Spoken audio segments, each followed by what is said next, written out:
Hey all, Glenn Kirshner here. So the month of November was really something on the legal front.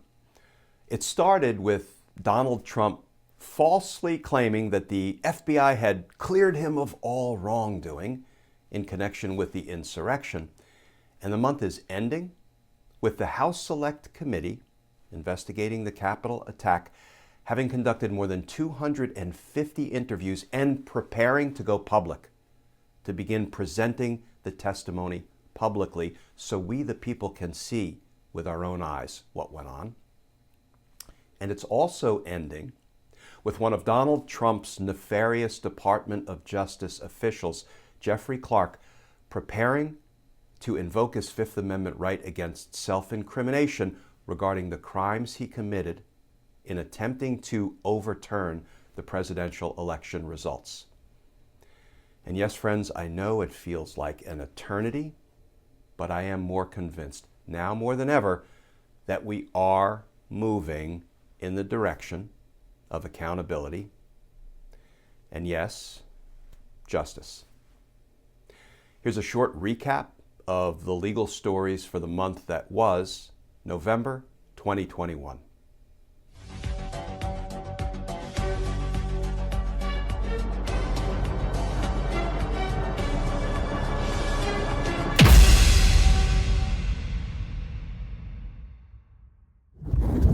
So many of us continue to have one fundamental question. Is the Department of Justice criminally investigating and moving toward an indictment of Donald Trump?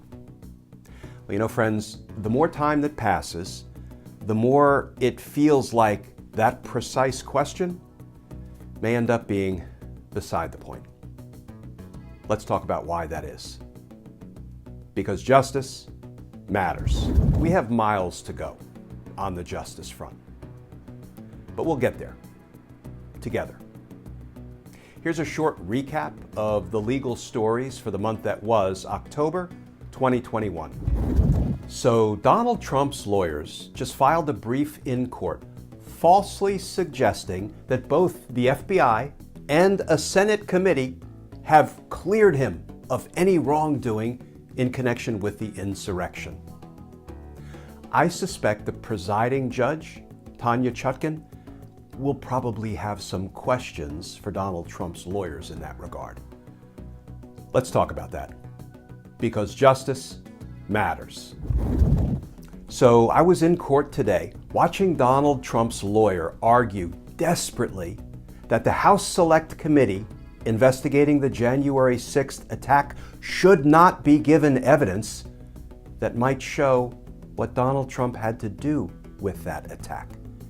And I watched Judge Tanya Chutkan eviscerate each and every argument made by Donald Trump's lawyer.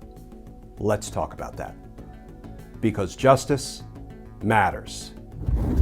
So the House Select Committee just issued 20 new subpoenas. Of course, with Steve Bannon running around footloose, fancy-free, and unindicted, what do we think the 20 new subpoena recipients will do? Let's talk about that. Because justice matters. So here we go again. First, Steve Bannon defies a congressional subpoena. And now, former Department of Justice official Jeffrey Clark defies a congressional subpoena. Let me say that again. A former DOJ official, Jeffrey Clark, defied a congressional subpoena. Let's talk about that. Because justice matters. Hey all, Glenn Kirshner here. So the latest Donald Trump bogus lawsuit involves his attempt to stop the House Select Committee from getting presidential records, information, evidence showing his involvement in the January 6th insurrection. That case has been argued, and we're expecting a ruling soon from Judge Tanya Chutkan. Let's do just 2 quick minutes on the following question. Will the courts have learned their lesson? Or will they continue to let dishonest litigants like Donald Trump use and weaponize the courts for his own nefarious purposes. Let's talk about that. Because justice matters. So I just read an opinion piece that asserts, quote, Merrick Garland is in an unenviable position, close quote. I sure envy his position. You know why? Because justice matters. So the House Select Committee investigating the insurrection just kicked things into high gear, issuing a slew of new subpoenas for Trump aides and assistants and deputies and loyalists, and a smattering of co-conspirators. Let's talk about that. Because justice matters. So Judge Tanya Chutkan just handed a resounding defeat to Donald Trump and a resounding win to the House Select Committee and by extension to the American people. Let's talk about that. Because justice matters. So the longest prison term yet was just imposed on one of the insurrection defendants. But dozens of other defendants are planning to go to trial. Let's talk about the implications for those trials of Donald Trump remaining uncharged for his crimes, including inciting the insurrection. Because justice matters. Steve Bannon indicted. Let's talk about that. Because justice matters. So the appellate court just temporarily blocked the House Select Committee from getting its hands on some of Donald Trump's documents, but that's okay. There is still some light to be found. Let's talk about that. Because justice matters. So on the very same day Steve Bannon was criminally indicted for contempt of Congress, Mark Meadows committed the exact same crime. So now the question is, what will Congress and the Department of Justice do about it? Let's talk about that. Because justice matters. So there's new evidence out of Donald Trump's criminal culpability for avoidable COVID deaths. Let's talk about that. Because justice matters. So Steve Bannon arrived at the federal courthouse in Washington, D.C. and engaged in a piece of performance art. What's really going on there? Let's talk about that. Because justice matters. So the jury found Kyle Rittenhouse not guilty. It's a verdict we must accept, but hopefully also learn from. Because justice matters. So Jacob Chansley, the so-called QAnon shaman, was sentenced to 41 months in prison. Why is this an important benchmark? Let's talk about that. Because justice matters. So in something of a surprise twist, the judiciary is beginning to lead the way in the battle to hold Donald Trump and his criminal associates accountable for their attack on our democracy. Let's talk about that. Because justice matters.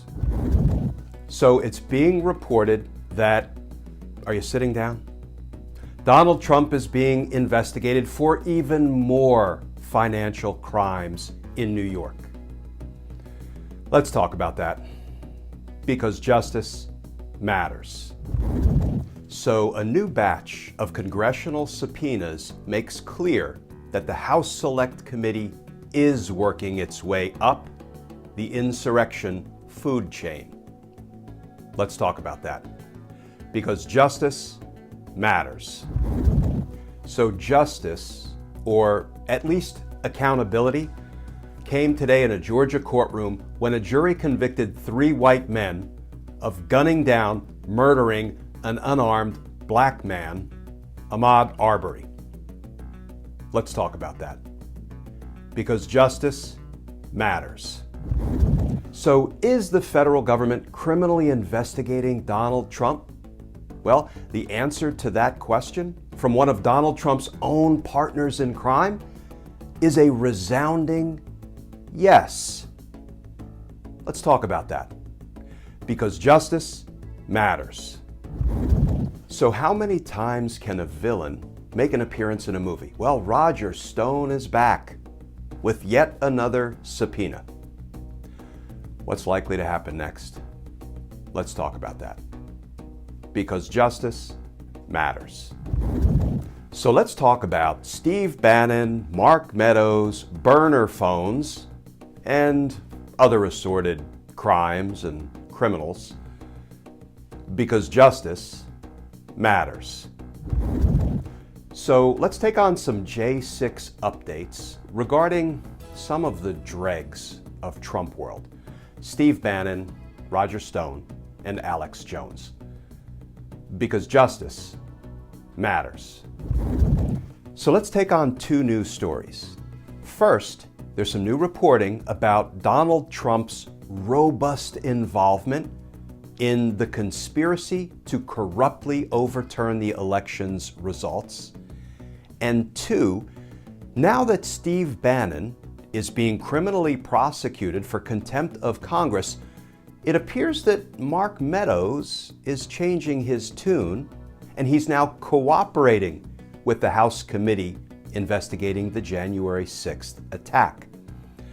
But that raises the question, does Mark Meadows get backsies on the crime he committed when he refused to appear on his congressional subpoena?